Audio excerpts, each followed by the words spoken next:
जीतना ही है। अरे 3 दिन से तो हमसे हार ही रहे हो, अब क्या जीतोगे? गोलू अरे तू टेंशन मत ले, आज मैं बहुत छक्के चौके मारूंगा। ओए काजल, मुझे खिला दे, यूं मैच जीता के दूंगा। सच में? कोई काजल, इसको खेलना नहीं आता? अबे तुझे पता है ना, मैं क्रिकेट क्लब से खेलता हूँ। ठीक है तू आ जा, तू चुप रह रे गोलू। इसको कहते हैं स्ट्रेट ड्राइव। ओ ये तो सच में क्रिकेटर है। इसको कहते हैं पुल शॉट। ये इस बार तो हमें मैच जीता ही देगा। और तू हट। इस बुआ के छोरे का कुछ न कुछ करना ही पड़ेगा।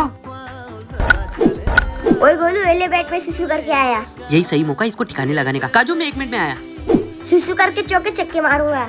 मैं बाहर आने दूंगा तब ना, बाहर से कुंडी लगा दी। अरे लगता है इस गोलू ने बाहर से कुंडी लगा दी। ओए काजल, तेरा प्लेयर आ रहा है कि हम मैच जीत गए? ओए रुक जा, वो आ रहा है। अरे काजल, थोड़े तो रन बचे, मैं मार देता हूँ, मैं खेल लेता हूँ। हाँ जा। देखना वो क्या मैच जिताएगा, मैं ही जिताऊंगा। ए डाल रहे तू। गोलू टोलू जीता हुआ मैच हरा दिया। काजल आज भी हार गई मैच। काजल टेंशन मत ले, अपन अगली बार जीत जाएंगे। ओए काजल, अब मैच जीत जाते, पर इस गोलू ने मुझे बाथरूम में बंद कर दिया था। गोलू फिर ये इतने चौके चक्के मार रहा था, मेरी बैटिंग कहाँ आ रही थी? तो तूने कौन से बैटिंग करके झंडे गाड़ दिए तेरी तो। गोलू भाई।